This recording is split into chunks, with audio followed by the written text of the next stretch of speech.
আমরা এই মুহূর্তে লালবাগের যে লালবাগ থানা নতুন থানার সামনে আছি।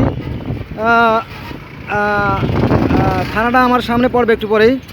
তো ডাইন পাশে যে বিশাল জলাশয় দেখা যাচ্ছে, এই দেখেন এই যে বিশাল জলাশয়, এই দেখেন এই যে বিশাল জলাশয়। এটা নিয়ে আমি আলোচনা করব একটু পরেই। আগে থানাটা দেখাই নাই। এই যে থানা, এই দেখেন আগে ছিল ভিতরে চাপার ভিতরে, এখন নতুন করে এখানে থানাটা হয়েছে। এই যে লালবাগ থানা, এই দেখেন এই যে লালবাগ থানা। তো এই এই এই নদী সম্পর্কে দুটো কথা বলি, যে আমরা যে লালবাগ থানার সামনে আছি এখান থেকে শুরু করে আপনার যে লোহার ব্রিজ এই পর্যন্ত যে জায়গাটা আছে, এই জায়গাটায় যদি আমরা ময়লা না ফেলতাম, এই জায়গায় যদি ময়লা না ফেলতাম, অথবা এখনও যদি আমরা ময়লা অপসারণ করে চুন দিয়ে ব্লিচিং পাউডার দিয়ে এই পানিটাকে বিশুদ্ধ করে পরিষ্কার করে যদি আমরা এখানে মাছ ছাড়ি, অন্তত এই আপনার লোহার ব্রিজ থেকে শুরু করে এই চিত্রটা দেখে রাখেন, এই দেখে রাখেন, এই রাস্তাটা অচিরেই ধ্বংস হয়ে যাবে। কারণ এই পানি জমে জমে এই প্লাস্টারের নিচের লেয়ারটা নরম করে দেবে। পরে এখান থেকে যখন ভারী গাড়ি যাবে তখন এটা ভেঙে এই রাস্তাটা অচল হয়ে যাবে। দেখো মূল কথা যাই, তো এই জলাশয়ে যদি আমরা ময়লা না ফেলতাম, না ফেললে এখানে অন্তত কোটি টাকার মাছ ফলানো সম্ভব ছিল নাকি ভাই? হ্যাঁ হ্যাঁ ভাই, কি আমি ভুল বলছি নাকি? না না না, আমার দুই ভাই ছিল, ওদেরকে আমি চিনি না, ওনারা আমার চেনে না। তো ওনারা দুইজনই দুটো বডি আমার দিয়েছে, তার মানে কি সঠিক। তো এগুলো কারা করে জানেন? জাপানিরা করে। জাপানিরা আপনি নাস্তিক বলেন আর ইহুদি বলেন আর খ্রিস্টান বলেন, তাদের কিচ্ছু আসে যায় না, 5 পয়সার ক্ষতি নাই।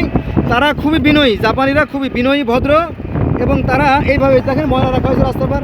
তারা এই মাটিকে তারা দূষিত করে না, পানিকেও তারা দূষিত করে না, এমনকি তারা হর্নও বাজায় না, হ্যাঁ, তারা শব্দও দূষণ করে না। ফলে তারা দীর্ঘ আয়ু লাভ করে এবং সুস্থ সুন্দর জীবনযাপন করে। ঠিক আছে, আমরা করতে পারতাম। এই দেখেন যেটা কথা বলছিলাম, যে বিশাল জলাশয় আছে এখানে, অন্তত হ্যাঁ নদী আর কি, বুড়িগঙ্গা নদীর অংশ আর কি। এখানে যদি আমরা সংস্কার করতাম বা মাছ চাষ করতাম বা লিজ দিতাম, তাহলে এখানে আমরা কোটি কোটি টাকা আয় করতে পারতাম। তো আল্লাহ পাক পবিত্র কোরআন শরীফে বলেন, আমি ততক্ষণ কোনো জাতির ভাগ্য পরিবর্তন করি না যতক্ষণ পর্যন্ত কোনো জাতি নিজের ভাগ্য নিজে পরিবর্তন না করে। আল কোরআন। শুধু তাই না, ব্যক্তির বেলাও তাই। এই দেখেন এটা হচ্ছে লোহার ব্রিজ, এই যে লোহার ব্রিজ দেখা যাচ্ছে, পরে একটা নতুন ব্রিজ হয়েছে। এই পিছনে একটা বস্তিবাসী, ওই দেখেন ইট রাখছে, ওই দেখেন ওই যে ইট রাখছে, ওই দেখেন একটা ফ্যামিলির জন্য লক্ষ লক্ষ মানুষের ভোগান্তির শিকার। অথচ এ ব্যাপারে প্রশাসনের বা সিটি কর্পোরেশনের কোনো মাথা ব্যথা নাই। কতটা নির্বোধ জাতি আমরা। হ্যাঁ দেখেন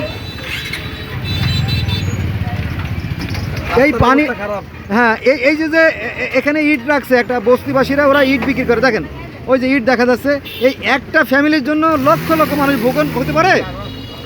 দেখেন এটা সম্ভব না। এই দেখেন এই যে এরা এখানে ইট ভাঙে। হ্যাঁ এই দেখেন, ছোট লোক বড় লোক হলে দেশের মান থাকে না। দেখেন এরা এই ইট রাখার কারণে এখানে জলাবদ্ধতা সৃষ্টি হয়েছে এবং মানুষের চলার ক্ষতি হচ্ছে। সামনে দেখেন হ্যাঁ জলাবদ্ধতা সৃষ্টি হয়েছে, অথচ এই পানিটা অনায়াসে মাত্র 4 ইঞ্চি জায়গা ড্রেন করে দিই। এই যে পানিটা দেখেন অনায়াসেই কিন্তু নদীতে নেমে যেতে পারতো, এই যে বুড়িগঙ্গা নদী দেখেন। তো আপনার ভাগ্য কিভাবে পরিবর্তন হবে? আল্লাহ তো বলেই দিয়েছে কোরআনে যে আমি ততক্ষণ পর্যন্ত কোনো জাতির ভাগ্য পরিবর্তন করি না, যেটা আগে বললাম। আর নিজের ব্যক্তিগত ভাগ্য পরিবর্তন করতে হবে, কারণ আল্লাহ পাক বলেন যদি কোনো মানুষ যারা পরিমাণ ভালো কাজ করে তার প্রতিদান আমি তাকে দিয়ে থাকি। আর যারা এইটা র্যাব অফিস না, এটা আসলে হাসপাতাল। এইটা তৈরি করা হয়েছিল হাসপাতাল, আমি জানি আপনাদের আমি যথেষ্ট ভালো জানি। এইটা মূলত হাসপাতাল তৈরি করা হয়েছিল, এই অঞ্চলের মানুষ স্বাস্থ্যসেবা পাবে। আর এই র্যাবের অফিস ছিল আপনার লালবাগ কেল্লার পাশে। তো যেহেতু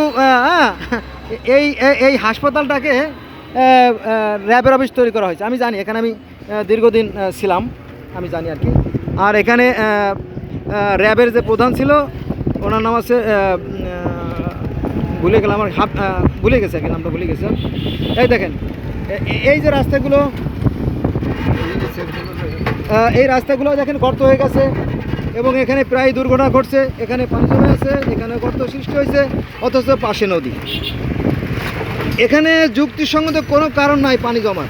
ঠিক আছে, এই দেখেন এখন সৃষ্টিকর্তা তো সৃষ্টিকর্তা পৃথিবীর প্রত্যেকটা মাছকে জ্ঞান দিয়েছে, পৃথিবীর প্রত্যেকটা গাছকেও অনুভূতির জ্ঞান দিয়েছে, প্রত্যেকটা পিঁপড়ে, মশা, মাছি, উল্লা, ডেল্লা, প্রজাপতি, ফড়িং, হ্যাঁ, তারপরে আপনার মাকড়সা, মৌমাছি, হ্যাঁ, সবাই সৃষ্টিকর্তা জ্ঞান দিয়ে দিয়েছে।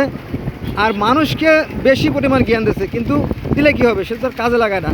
দেখেন এই যে রাস্তাগুলো বাম পাশেও দখল করে আছে, দখলে দূষণে 6 লাভ, ডাইন পাশেও দখলে দূষণে 6 লাভ, তাই না? আমাদের ভাগ্যের পরিবর্তনটা হবে কিভাবে বলেন?